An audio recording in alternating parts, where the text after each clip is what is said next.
Hey, Dr. Gila here. Just like for a lot of you, summer in my world means things look a little bit different. And so I'm practicing what I preach, as it were, and taking a little bit of time off from recording new podcast episodes. Instead, I've decided to air replays of some of my most popular episodes. These are the ones that seem to really resonate with all of you, and for good reason. These are all topics that are so universal and so important, and so I hope a refresh and a re-listen will be really helpful for you over the summer. I also want to mention that if things are feeling hard and you have a lot of meltdowns in your home, I do have a free printable guide that walks you through my simple visual metaphor to help you understand why you and your kids have a hard time, lose it, snap, all of those fun things, and an acronym to help you remember the 7 main categories of things that can contribute to those big meltdowns and other tough episodes. Go to parentingwithconnection.com/guide. I'll also put the link in the show notes for you. All right, now on to the show. Hi there, I'm Dr. Gila, and I have another interview this week that I really think you're going to love. There's a big variety in people's experiences as single parents, but one thing that I think is pretty common, if not universal, is that at some point in some way, maybe even today, each single parent has wondered, does the fact that my child is being raised in a single parent home mean that they are screwed? And part of that question comes back to relationships. Is it possible to cultivate secure attachments in a single parent home? And is your child screwed if they have attachments that aren't secure and healthy with another parent, or if they don't have another parent in the picture at all? So these are extremely common fears and worries. And that's why I thought that I would share with you an interview that I did. This was also part of the Single Parenting Summit that I did in February. It's an interview with Aurisha Smolarski. She is a licensed marriage and family therapist, a certified co-parenting coach, a mediator, and a mom herself. She has a clinical practice in Los Angeles, California, and she is the award-winning author of Cooperative Co-parenting for Secure Kids, the Attachment Theory Guide to Raising Kids in Two Homes. So what better person to ask these questions? I hope you enjoy this conversation, and I hope that it is reassuring and puts your mind at ease just a little bit. Enjoy. Welcome to Single Parenting with Connection, Not Perfection, the podcast that honors your messy reality. It's the support you crave without the usual emotional landmines. I'm your host, Dr. Gila, and I promise I will never tell you to just tag your partner in. Before we start, quick reminder. While I am a licensed psychologist and a certified coach, this podcast is not coaching and it's not therapy, and it's not a replacement for medical or psychological advice. It is for educational and informational purposes only. All right, let's dive in. I'm here with Aurisha Smolarski. I'm so thrilled to have you here. Thank you so much for having me. Yeah, absolutely. So secure attachment, kind of a buzzword. We've heard it, thrown around. Can you give people like the Cliff Notes version? What is secure attachment? What does it look like? Okay. So attachment in general is about the relationship between the parent and the child. So a child has an instinctual drive to seek proximity, attunement, connection, protection from a caregiver, especially when they are experiencing any kind of distress. So that could be when they're afraid, or if they are separated from their parent for a moment, if they are meeting a new person, if they're upset or angry, any kind of distress, the child is going to seek, send out distress signals to their parent. And depending on how reliable and consistent and available that parent is to meet the child's needs, the child is going to learn, I am safe and secure, and I can count on my parent.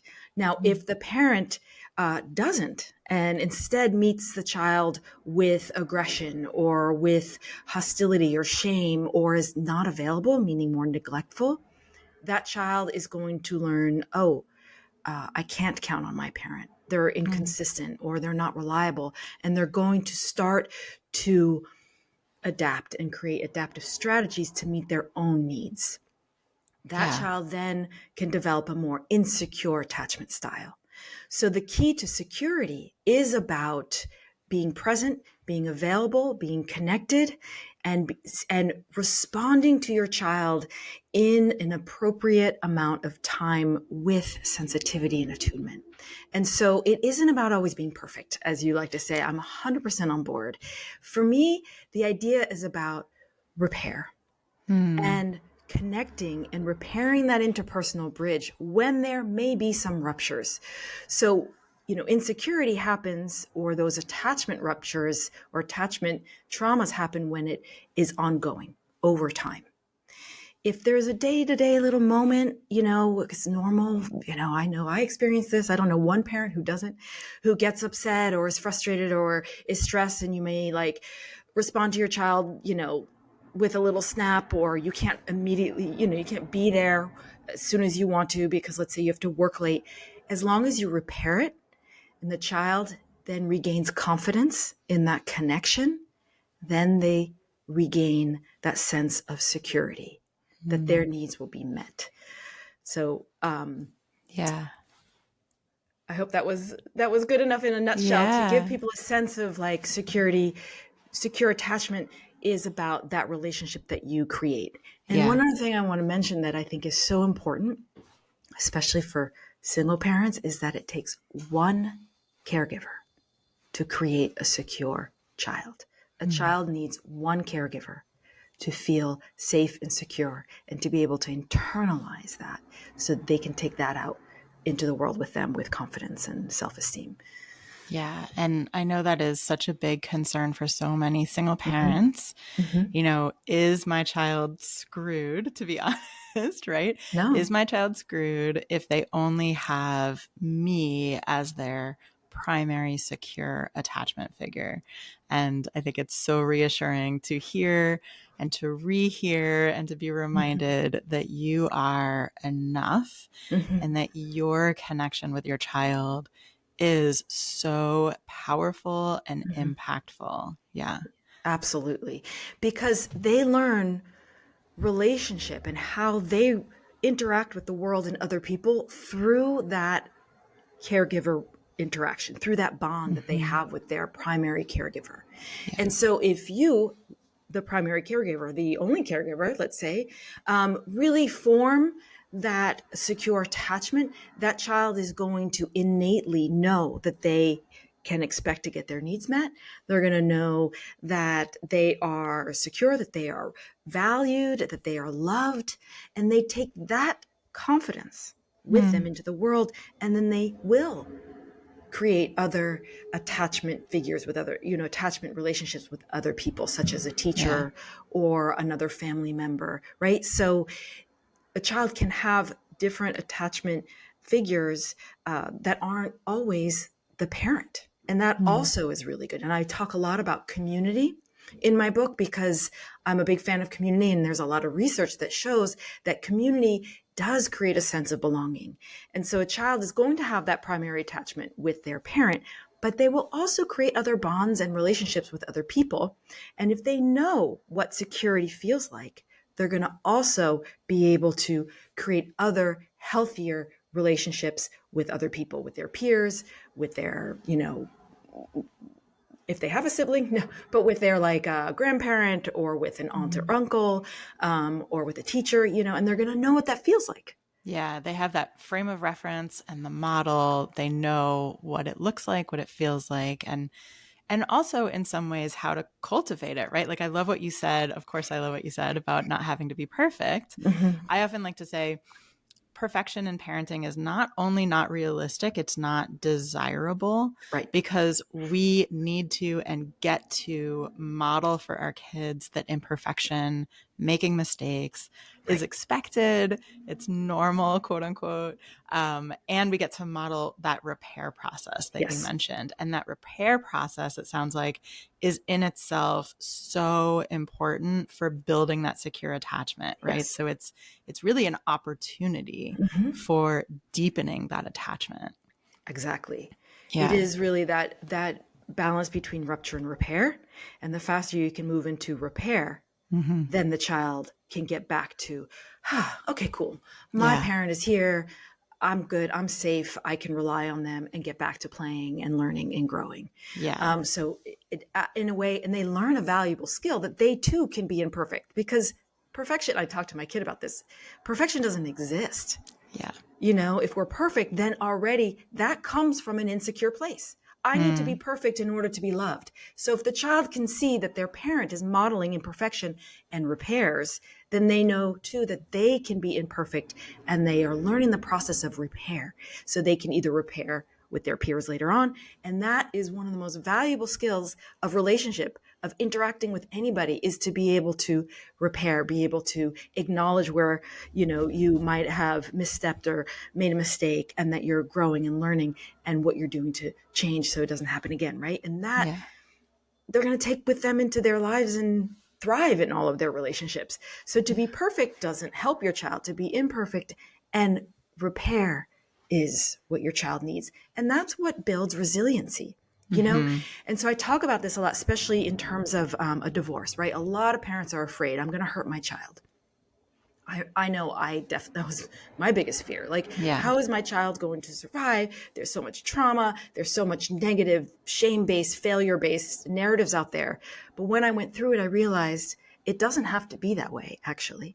If we create this secure foundation, safe havens in our home, and if the other parent does the best they can do, at least what we do at our home, we can create that security within the child, between us and the relationship, and that secure base that children actually need to be able to handle conflict, to be able to handle challenges and changes in their lives. They take that with them.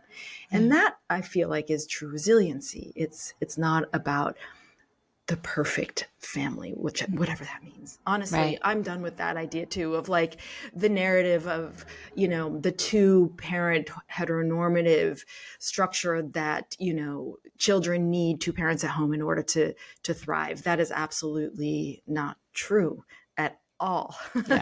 And, you know, right. And what does perfect even mean in terms of like a family or a parent or a person? Yeah. You know, I think a lot of parents are probably, and yes, I want to echo what you said about resilience, right? I mean, to build resilience, you need adversity, right? We need to have these opportunities to build the skills of resilience. And that's what that repair and authentic repair, right? Like not just saying, I'm sorry, but the authentic repair and the reconnection is so important. Yeah. So So, sorry, I just wanted to add like what that means, right? So if I was a listener, I'm like, well, what does that mean? And so it's foundation is about connection, but about really attuning to your child. Yeah. Right. And attuning to yourself too. Like, oh gosh, I just like yelled, I'm feeling frustrated and overwhelmed. Taking a breath, you know, you got to put on your safety hat first before you go to your child, and you then connect with them. What is happening with my child? I wonder how that was for them. Okay. So, and then you can bring your attention and your presence back to your child, more regulated, and connect with them. Like, that was kind of scary when I snapped at you. I'm so sorry. I'm going, you know, I had a stressful day and you just wanted a hug and I wasn't available when you needed me. I'm here now. And so in that quick moment of repair, you're owning your own stuff. You're seeing your child. You're validating. Of course you need a hug. I haven't seen you all day. I love you too. I want to hug you as well. Then that interpersonal bridge gets reconnected, and the child, then their system regulates because they feel seen, heard, and understood and validated in their experience. And then the hug reconnects and repairs. Done. It takes a minute. Yeah. And so powerful. Yeah. I love it. Dr. Gila here. I'm just interrupting this conversation to let you know I have a blog post on my website, and it's all about modeling the art of apology and repair, what to say, what not to say, and why it matters. And I thought I'd pop in here with that because it is so relevant to this conversation that I'm having with Aurisha. If you want this sent right to your inbox, I'm going to put a link in the show notes. I'll send it right to you. Otherwise, you can always find it on my website. Go to singleparentingwithconnection.com and you can find it on the blog. All right, now back to the conversation. You mentioned a minute ago the idea of having another, an ex, another attachment figure in the child's life. Right. And I know a lot of parents are worried, well, I can do my part to build a secure attachment. What if my ex really doesn't do the things required to foster a secure attachment with my child? How worried should I be, right? Is this going to screw up my child? What do I do? How do I counter that? Yeah, that is the number one question I get as well. Yeah. There's nothing you can do to change your co-parent or to make them be somebody they are not. But you can do everything in your ability, in your building your own self-awareness to create that secure attachment with your child. And you can help your child make sense of the differences. Mm-hmm. You can help them learn how to advocate for themselves. You can help them build a language and a vocabulary of feelings and needs and feel really seen and valued within themselves, that they then can see that they may not be getting that from the other parent, but because they've built that confidence because of you, you're the secure parent, mm-hmm. they will be more apt at being able to handle a more insecure relationship with that parent. Mm-hmm. And so a child will and does and can, and it's okay, have different attachment relationships with different people. The hope is that they have one, at least secure one. And they're going to understand the differences, right? And feel the differences. This one doesn't feel as safe. This one is more inconsistent.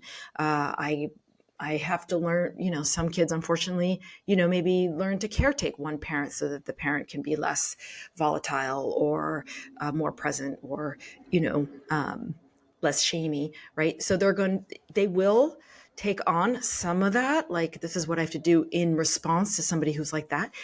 But if they have that security with one parent, they will feel the difference. Yeah.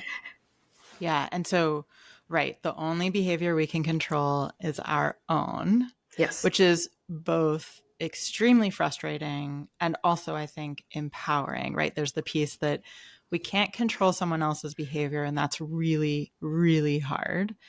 And we can control our own behavior, and that is really empowering. There are things that we can do to affect our child's upbringing and attachments. And, I was wondering, not that I would wish this on a child as a positive experience, but I do wonder if there is something to them having both experiences and then being better able to recognize, this doesn't feel good. Right. This is not healthy. Right. And so this is not what I want in my other relationships. It's not how I want to show up in relationships. Right. So they have that model. Do you find that? So I think that's the key of talking to them and helping them make sense of their experiences. Mm-hmm. And that is so important, is if you have a secure and safe relationship with your child, as they grow and develop, you can start to have those dialogues. You can teach them what healthy boundaries are, how to stand up for themselves, and how to, and it's also value-based teaching. So they're going to learn and build flexibility, like what you're saying, 100%, because the real world out there is full of people who they're going to, interact with that have a complete spectrum of different attachment qualities, and so they're not always going to meet with people who are secure. They're going to meet up with people who show them lots of different insecurities. And so you can use that instead of being fearful of it. And I 100% agree. use it as an opportunity to teach, to model what healthy relationships are about. So modeling and teaching and building critical thinking skills for your child and teachable moments within their experiences will help them be able to better manage that and take it into their future with them Yeah. in a more adaptable way. Yeah. Absolutely. And, I know that it's also a sensitive balance to find because we don't want to badmouth the other parent, right? We don't want to triangulate, put the kid sort of in the middle where they feel like they have to choose. And yet we want to reflect back to them what they're experiencing. And do you have any tips on how to like straddle that fine line? Yeah. So I like to say like pluck them out of the middle, right? So if a parent is bad mouthing or saying negative things or is very self-oriented, if you were to talk to your child about their behavior, the other parent's behavior, that puts them in the middle. So instead, what you want to do is talk to them about their feelings, the child's feelings. So how is it for you? What was that like when, your other parent said that? Yeah, I get that must have been very confusing for you, or you didn't know what that meant. So you really try to connect with them and validate their experiences and their feelings. So now you're back to it's about the child. Stay neutral. You never want to say anything negative about the other parent. That is modeling. You're modeling healthy communication. You're modeling that you don't say anything negative. And the child's going to be like, oh, that feels much better, right? Yeah. They're just, by what we do, a child is going to learn, not necessarily even what we say. And then really, as you reassure them that, you're not going to fight through them, that their experience makes sense, that's going to help them again regulate and feel safe and secure with you. Yeah. And and you can clarify your values. That's what I was saying before, is move it away from the other parent, what the other parent said or did, and more to what you want to teach them, the values that you want to uphold in your household. So now you're now moving away even further from the other parent, and you're bringing it back to, how do I want to raise my kid? Yeah. And in what way? And then the kid is going to move and feel secure and like, okay, this is, thank you, right? They won't say thank you, but they'll feel it. Like they'll feel that security, that calmness, that reconnection, and understand like, why did I feel uncomfortable? Okay. Yeah. And then teaching healthy boundaries. As the child gets older, you will want to teach them like your feelings matter. It is important that you get seen and heard. And sometimes some people aren't able to do that. And you move away from the other parent, maybe you talk about it as a friend. Have you ever had a friend who you had a fight with, or who said something mean about another friend? How did that make you feel? Right. And so then you can teach them to honor their own feelings, even if they don't say it out loud, but to stay present with their own feelings and to know that their feelings matter, that their feelings are, deserve to be seen and heard. And some people you can say it out loud, and some people you can't, but it doesn't mean that their feelings and their needs aren't valuable, right? So you can start to teach them that inner language so that they can validate themselves and learn to hold appropriate boundaries. Yeah. I love that. Yeah. And I also want to add, there are some things that we can also acknowledge for our kids, that different people have different ways of doing things. Now, this doesn't go for like abuse. We don't want to condone that, but that we have different beliefs, different perspectives, different ways of moving through the world. And it's okay for them to have exposure to those and to make their own decisions about what does feel good and how do I want to navigate that? Yeah. 100%. Right. And that's where that like looking at, values is like, some people have values that are, or operate or, like to maneuver the world in this way. And this is the way that I like to do it. What do you think? Right. That's that development of the critical thinking as the child develops. And so they're going to take in different experiences. And that, again, the silver lining that I talk about, that also helps the child grow and develop and have like expansiveness of experiences. If we give our child a perfect life and everybody's great, it can feel like relief, but also we can help to nurture, that the full spectrum through those different kind of challenging experiences. Yeah. Yeah. Oh, I love it. I have so many follow-up questions, but we're running out of time. This is such a great topic. And I want to say, if you're listening and you're thinking, okay, this sounds great, but it's really hard in practice, right? I hear you. And absolutely, that is true. That is valid. You are not alone in that. Yes. This is nuanced stuff, and it's challenging, especially when your ex or whoever the other person is really triggering for you. It Mm-hmm. can be hard to stay in that place of really Mm-hmm. showing up for your child in a non-judgmental and non-critical way about the other person. So very valid if that's hard for you. Yeah. And that's why, it's important to have community, to talk to other people, a Yeah. therapist, a coach, a good friend that you can vent to. Like, you need places to put those feelings. Yeah. You definitely don't want it to be your child, because that creates insecurity, because then your child becomes your confidant, or they become put in the middle, or they feel stuck, they have to choose between parents, and that is what causes harm.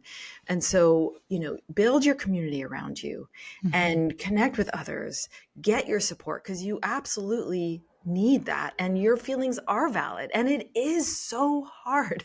It is for anyone who is co-parenting or single parenting. I'm a co-parent, and I didn't know it until I became one. It's a unique relationship, and Mm-hmm. it is, I would say, probably one of the hardest and complicated ones. And so Yeah. to sit with yourself right now and give yourself compassion of, like, this is hard, and you're doing, the best you can, and that's enough, Yeah. and just creating that consistency of connection with your child every day, even if it's just 10 minutes, is all it takes sometimes. Yeah. You don't have to be present, 24 hours a day. We can't. But that 10 minutes of uninterrupted, child-centered connection time will help the child feel seen. It'll help them feel like, that you delight in them. They'll see the Yeah. sparkle in your eye. That's going to tell them you love them, regardless of what they do and what they say and how they act.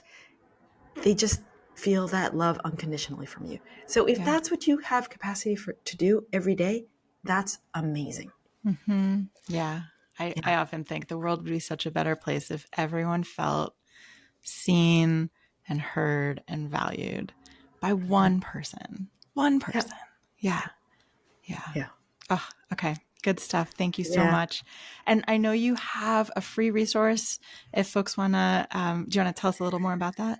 Sure. So on my website, I have a downloadable free communication style quiz, which is based in attachment theory. So based on your attachment style, we develop different communication styles. Hmm. And so I have created just a little quiz for you to get a sense of what your style is, and some tips on how to shift and change that depending on what your style is and what your co-parent style is, so that you can hopefully move towards more secure communication with each other to minimize conflict and confusion, which will be good for your kid, because your kids want you guys to work together as best as possible. Yeah, I love it. Thank you so much. Mm-hmm.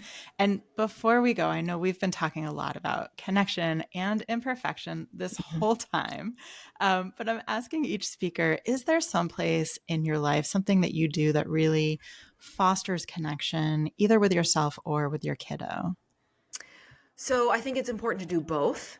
Mm-hmm. So since we started divorcing, I made sure, especially on transition days when it's a little bit more inconsistent for the child, is really Yeah. create consistency. So for my child, I like to, when she comes home, just have downtime with her. Mm-hmm. She tends towards being an introvert, so we do quiet stuff together. But when she was little, we used to wrestle, and that was awesome. And that would get out the, like, Yeah. anxieties or whatever. So that was huge. So she's physical as well as introverted. So depending on what she's needing, like, I'll check, attune to her in the moment. And so either we'll do something physical. I like to give her big squeeze hugs. She loves that. Or sometimes we just, sit together, read together, or do like an activity together.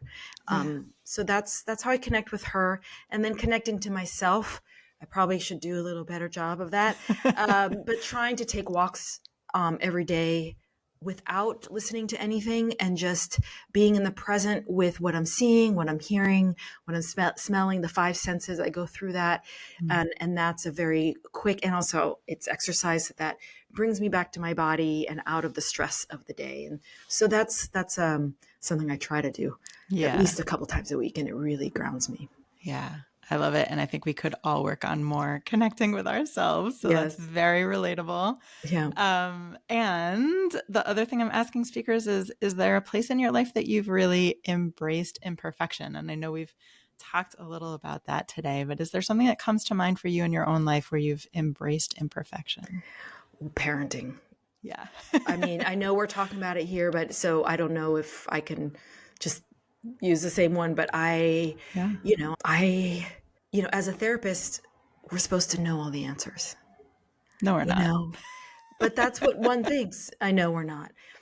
Or the fact that even I got divorced, right? I had to embrace the fact that as a relationship therapist, that was my expertise. I keep people together. I help people be in great marriages. Yes. And I had to embrace imperfection in my own experience of moving from a romantic relationship and realizing that wasn't going to continue, right? So as a therapist, I had these ideas that I should know the answers. I should know how to, keep my relationship together because that's what I do for clients. And yet it wasn't working. And so I had to, instead of holding on to a relationship that actually wasn't healthy, I had to embrace that this wasn't a failure, that instead it was a change. And that, I think, was the biggest learning experience that I had in my whole life, that it wasn't about being whatever this perfect family was, but it was about how do I do this in such a way that actually can build resiliency, right? Can actually move us through in an adaptive way. And so I think I had to really embrace that imperfection of not being whatever the perfect therapist or the perfect mom or the perfect partner, and instead, like, what can I do to actually focus on what's most important and creating, healthy relationships. And I feel like, through a lot of research and through a lot of therapy and a lot of work, I'm continuously working on that of embracing the good enough and doing that in parenting, in my relationships, in my co-parenting relationship. And even as a therapist, I can't be a perfect therapist, right? So, no. Constantly repairing. It's constantly about repairing. So, yeah, I love that. Bringing imperfection to each role. And it can be so hard when your family structure goes against what society says it should look like, right? It can feel like a failure. And so I love what you said. It's not a failure, it's a change. Yes. I love that. Yeah. And that was a big one for me of embracing that imperfection, is like, okay, change isn't about being perfect. It's about how do I move through this with grace, with ease, with presence, with, connection. Yeah. And in fact, there's so much beautiful growth that can come from it, which is hard to see when you're in the moment, but there's so much beautiful growth on the other side of that change. So, or there can be. Yeah. I think there is. And I think that's where we stay stuck in fear and anxiety or in an unhealthy place. It is hard for us to grow. That might mean that we need to grow. We need to move forward into a different, space. And what does that mean? So 100%, I think there is so much value, and healing brings us growth and empowerment. Yeah, so true. Oh, all right. Well, thank you so much. Such a pleasure to chat with you. I really appreciate you being here. Thank you so much, Gila. It was really wonderful speaking with you as well. That's it for this episode. I am so glad you found your way here. And remember, even if you're on your own, you don't have to do it alone. You've got this.